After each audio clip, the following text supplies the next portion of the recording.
All right, let's talk about Myles Garrett, Quincy, as the saga continues here. Garrett's camp has gone public this morning. First, Tom Pelissero had a tweet. Brown star Myles Garrett recently requested a meeting with owner Jimmy Haslam, who declined to speak amidst Garrett's trade request, per sources.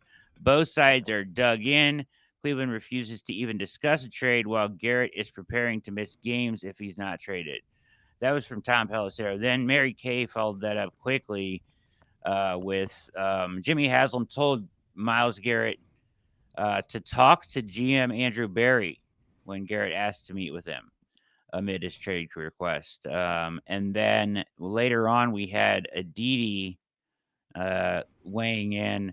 And this one, you make of it what you will. When Myles Garrett was playing through injuries to both feet, a thigh, and Achilles this year, he told our NFL on CBS crew how bothered he was that certain Browns teammates weren't giving better energy.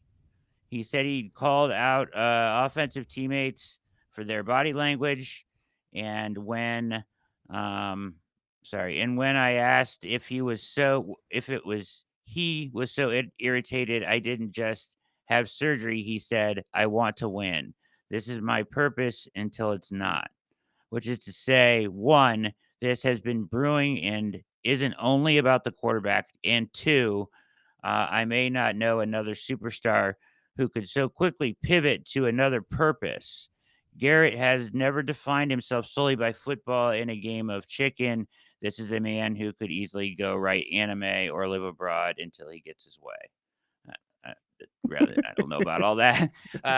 But so this whole thing is wild. First, thoughts on that him trying to go above Barry's head to Haslam. It's an NBA move. Yeah, I mean, I can understand why he tries it, right? The Browns seem pretty set in their ways. He seems pretty set in their ways, right? He wants to negotiate something, so he's going to try to do what a lot of people in Cleveland have done successfully, which is create chaos. Go over somebody's head, and speak to them and try to force Jimmy to force Andrew to do something. Now, Brad, I think that part of this story underrated because, again, we're talking about potentially losing the best player we've had since '99. Sure. Deservedly so underrated. Really good thing to hear. Mm-hmm. That Jimmy has resisted the temptation to meddle in that way. That's what I thought too. Yep. That, to me, I heard that and I was like, oh, finally. Right? Like, that is significant. Now, what it does for this situation, I have no clue. But it does make me feel better about how they are operating as an organization, right? No, if we're trying to figure out, is it dysfunctional? Is it not? Most people who play for the Cleveland Browns tell you it's not dysfunctional, right? Myles is the only one trying to paint that picture as it is dysfunctional. And this tells me right here, this is the same thing Baltimore would have done if Myles tried to talk to ownership there. This is the same thing that New England would have done when they had Bill Belichick. This is the same thing that Pittsburgh does with Mike Tomlin. This is the same thing that good organizations do, which is they don't allow players to circumvent the chain of command to go straight to ownership. And they set that boundary early on. Now, that's going to cause problems with somebody like Myles, who was there in the franchise before that boundary existed, right? Like, those are the players that it's going to cause friction with when you do that.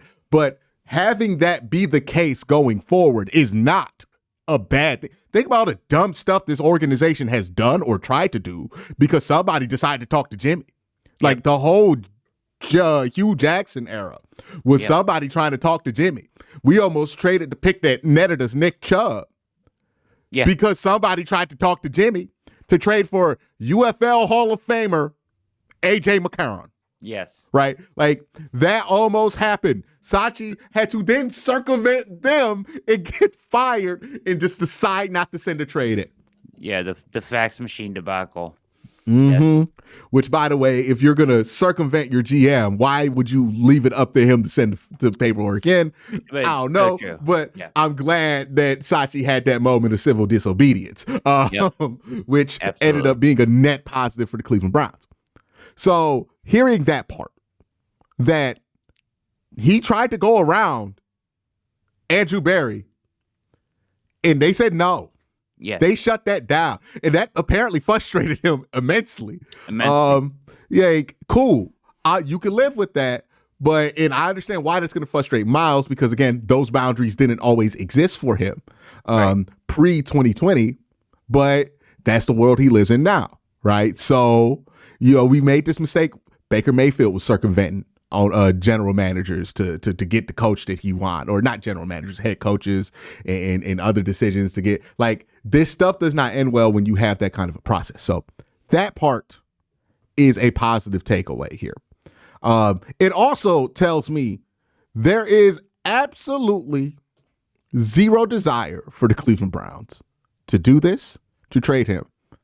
And that this is not something that's going to be easily circumvented if you're Miles.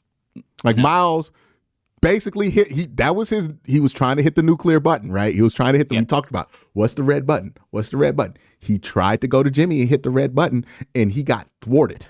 Yep. So it might seem like, because this news is coming out from Miles' perspective, that this is something where Miles has the upper hand.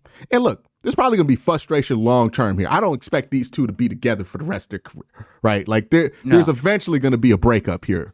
But as far as, like, the Browns getting their way for this season and maybe the next, like, in order to do this on their own terms, this gives them the upper hand, in my opinion, now, because what we're hearing, he's floating out there the idea that he's going to retire, right? That's basically what that whole report was from Aditi was about, right? Was, I might not play anymore. I'm going to quit. I'm going to get surgery on my foot.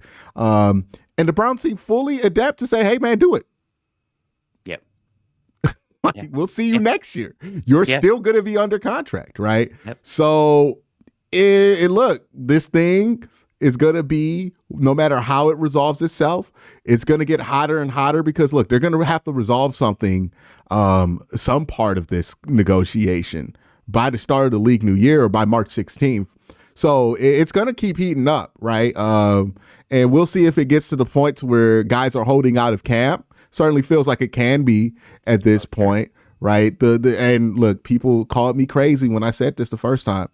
Him talking about how he did not feel like he could win a championship in Cleveland, that was him throwing his teammates under the bus, right? Yep. Like, it was a polite way of doing it, but it was. And now it's becoming a lot more obvious, isn't it? Very obvious today in Aditi's tweet, where he's talking about individual players that he was questioning their effort, offensive players' body language. He is just freely throwing them under the bus now. There's no disguise anymore. So, yeah, I mean, Jed Wills ain't gonna be here, brother. I think that's half the complaint. I know, sure. But in all seriousness, like, we know Miles has been irritated with the offense. The offense hasn't been great since he's been at this Hall of Fame level of play, starting at 2022? He's been at a Hall of Fame level of play. Well, 2023, really, because the defense wasn't good in 2022 under Joe Woods. So ever since Jim Schwartz has gotten here, what's held the Cleveland Browns back has been offense, right? Even in the playoffs, the year they won 11 games, what held them back ultimately was offense, and their inability to be able to maintain possession. Now, I would argue that sometimes we become too quarterback focused, right? Yeah. And we think that quarterback is the only way you can improve the offense. I wonder, how much can you improve the offense if you just stop living on this thought that you've been living on with Deshaun Watson, that you're going to have a franchise quarterback? I think the Browns could be a significantly better team if they improve their run game and they get somebody at quarterback who's going to manage the game at a decent level. And I think you have some options of guys who could go out there and manage the game at a decent level here. But this frustration with Miles it's real, right? It's not just about the money, which I've made the argument. A solution to this is probably going to have to require the Browns to make some level of compromise about the control that Miles has on his future, right? Like money's not alone going to be able to solve this in my eyes. And in order to do that, you're probably going to give up like a no trade clause for him, or probably a no trade clause for him, or shorten the terms of the deal for him, right? Like you're going to have to do something along those lines to be able to mitigate him, because they want something out of this, right? This is what's been clear to me. I don't know if it's been clear to you, Brad. This feels like they want something renegotiated at the very least. Yeah, it's tough because, like, they can't do it because of the financial ramifications right now. Or else I think they would listen to offers more seriously. Like if there wasn't the $39 million dead cap, if they could get an offer now, like from a team, any team that, considers themselves a contender, and it was a solid offer, like I could understand them taking that more. But because the money literally crushes is pulling the Jenga piece, as you said before, the last Jenga piece on the bottom out, or the house of cards falls around the financial setup that Andrew Berry has going here. Like he has set up Deshaun's money in a way that they have enough to still be somewhat aggressive this offseason. Miles trade takes all that away. It wipes all that out, right? And they become basically instant rebuild mode, or and so now if you do it after June 1st, I don't know how much that changes. Can they wiggle by with that? But it's still crippling you to a certain degree. I don't even think the Browns would be willing to do this if the contract thing wasn't part of this, right? Like it's definitely a part of it that plays now, but I think they see this way, Brad. We had one bad season. Yeah. We are not about to be reactionary or allow you to be reactionary and trade and get rid of our best player just because we had one bad season. I think that's how they see it. They're not going to overreact, and they think overreacting would be trading Miles or allowing Miles to force his way out of Cleveland this offseason. I think this is really what it's about. They're like, hey, no, this is not the terms in which we're willing to let you go. So you're going to have to wait this one out if you're Myles Garrett, right? Like, I think that's where the core of this is one, they don't want to trade Myles Garrett, but two, they definitely don't want to trade Myles Garrett in a reaction to a bad season that they feel like is possibly an outlier for this team. Yeah. We'll see if that's true. Yeah, we'll see if it's true. I agree with you.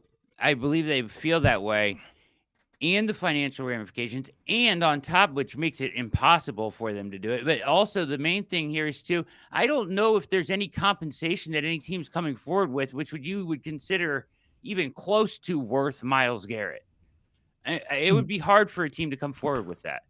Not a contending team. There's nobody with extra first round picks, right? Like nobody has plus value. Nobody's willing to trade you a quarterback to get Myles Garrett. Nobody can offer you anything that would approach the value of him. And, they're just not going to be like, I don't think they're willing to do it for a lot of reasons that make a ton of sense for Cleveland to not be willing to do it. And you know what? I'm going to stand on a different side of this. I think it's a good thing that something like this pops up and we're not the first to fold and go, oh, Myles isn't happy here. Let's just go trade him away, right? And let's go give you away, right? Let's just be a pushover as an organization and just give you away for nothing. And then we sit here and we watch ESPN for the next 10 years. And every time the Browns pop up, they're talking about the Myles trade, right? And this on top of the Deshaun. No, I like that they're at least showing some backbone and some fight that, Myles might want to be out of here, but we're not going to leave. We're not doing that. We're not doing that. We're united on this. And look, it's frustrating as hell to deal with as a fan, especially when you're looking at them signaling that they're not going to bring Nick Chubb back. You might lose Myles. It's a trying time for a lot of Browns fans. So I understand their frustration. And I'm not saying you got to be 100% behind this, but if I'm looking at this from my perspective, I don't mind that the Browns are willing to be difficult and play hardball on No. this request, because I have seen this organization be really soft about these kind of things in the past and not get what they should have gotten out of it. So if you're going to trade Myles, you're setting the precedent out here that you better blow me away with the compensation, right? That we're not just going to push over and fold over one thing, and we're willing to go all the way with this, which I think will be better for the franchise in the long run. In the short term, it's going to suck, right? Not going to be fun. Not going to be a fun couple weeks. Probably not going to be a fun couple months after this, right? Hopefully there's an end in sight for this, but the longer this continues, the uglier to get. The more and more these wounds will become obvious to the people on the team, and the more complicated their feelings about having this dude back are going to become. So you hope to end this thing sooner than later. But I like that they're playing the hardball with it. Myles is trying to respond with playing hardball, and we'll see. We'll see. But I just don't want them to go into this situation taking it lightly, and it doesn't seem like that's the case. And I think there's a couple of developments here that are going to be hard to see the positive of in the moment because of the heavy nature of what we're talking about. But I do think will bode good, but will bear sweet fruit at the end of the day, because it's progress in an organization that has usually responded to this kind of thing with fear and instability, and they're not responding to this kind of thing with that kind of response, which I do think is positive. Yeah, absolutely. It's a good point. The other thing I'll bring up on this, the last thing I'll bring up on this is the timing of it. The timing of this coming the Friday before the league year begins is certainly a key factor here, because as they go and we go into, the tampering period on Monday and free agency, if the Browns are spending competitively, which I expect them to do to a certain level, Q, I think that just tells Myles Camp even more we're not moving. Like, the more they spend, the more they are active in free agency, the more it stamps in the ground that they're not moving. Because at that point, it almost becomes impossible to do in general. Yeah, So I think that the timing of his actions today, certainly not by accident, with the league year coming and free agency deals that'll be starting to be announced on Monday. I don't know what's going to happen next week, because next week's going to be a huge week for this. All I do know is that it's going to be a very long weekend in Berea for the people who work for the Cleveland Browns, and it's going to be an even longer weekend in Houston or LA, wherever Myles Garrett is situated right now with his agents, because it's going to be a dogfight. And a lot of that fighting is going to happen this week, because it benefits both sides to be able to figure this out earlier than later, whatever they're going to do. And we'll see what happens here. We'll see if somebody becomes more willing to walk to the table. We'll see if something gets done. We'll see if nothing gets done, and the Browns just operate as usual, which I think is their plan as of right now, is to just, all right, we're just going to operate as if you ain't got this trade request out there, which I think is fair, because they don't have any intention on trading Myles Garrett. And if they're going to trade Myles Garrett, it infinitely makes more sense to do after this season than it does right now. Yeah, 100%. Does his ownership with the Cavs, Pete brings this up, and the Cavs playoff run, like, how does that impact this? Like, he's not going to be able to go stand on the sideline and be a hero if this is going on as they go into the playoffs in this Cavs playoff run. And don't you think he wants to be able to do that? Like, does he care enough about that to have that impact this at all? I think this is bigger than that, to be honest with you, right? He's talking about the trajectory of his career, which is going to probably be more important than comfort, right? Which, I mean, he doesn't have to sit on the sidelines if he wants to go and support the Cavs. He could sit in the suite. He could be back there, right? He could be a little bit more hidden. So I don't know how much of this factors in. Like, I don't really think the Cavs thing in any way is really a factor for Myles Garrett, because, it's more of a PR kind of a deal that he's a minority owner in the same way that Usher is a minority owner at the Cavs, right? It's more of a brand deal than it is like true equity in the Cleveland Cavaliers. So it's probably something that he could detach himself from if he needs to. And right now, I think he's going to spend most of his spring and summer probably outside Cleveland in LA like he normally does, and enjoy his offseason that way, and maybe just watch the Cavs from afar, as he probably doesn't want to, like I would imagine and I would hope he tries to avoid becoming a distraction for that team, right? Like the Cavs, if he has any care about who's there. Now, if he does do something like show up at a Cavs game and the Cavs lose a big game that they weren't expected to lose, then he's inviting all kind of hell to himself, right? Like it just don't really see it as a win for him either way to really show up. Even if he gets the contract done, I mean, like there's a chance that like until you start playing again, people reminded that you're Myles Garrett, that they might boo you, right? Like this is Cleveland we're talking about. We're easy to boo. Like I think people need to understand that when we boo, it's not that big of a deal, right? Like it's not the biggest. We boo everybody. We will boo anybody. If Tom Brady were in his prime and he goes 3 and out 4 times, we're gonna boo Tom Brady, right? Sure. And I think we just need to. I think people need to learn to take it a little bit less personal because it ain't that deep. We boo people all the time, and then like, oh no, we actually love that dude, right? How many times did Baker Mayfield get booed and people still love him to this day? He don't even play here anymore. So yeah, like he probably gonna get booed a little bit. It depends on what the vibes are in the stadium at that point.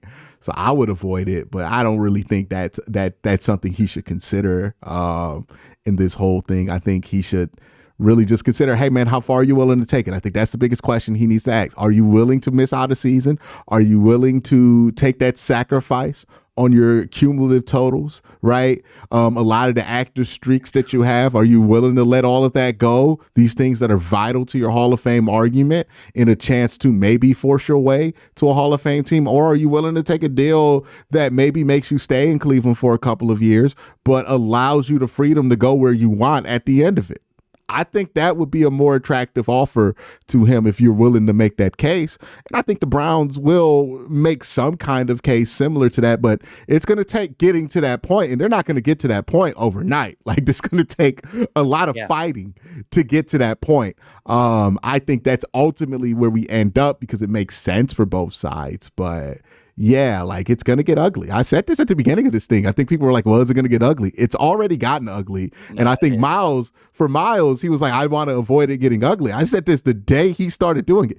It got ugly already. You just aren't aware of where this train is headed, but you're rolling downhill on them tracks and there's no brakes. So this stuff, inevitable. Because they were always going to be on opposite sides of the spectrum when it comes to this trade request.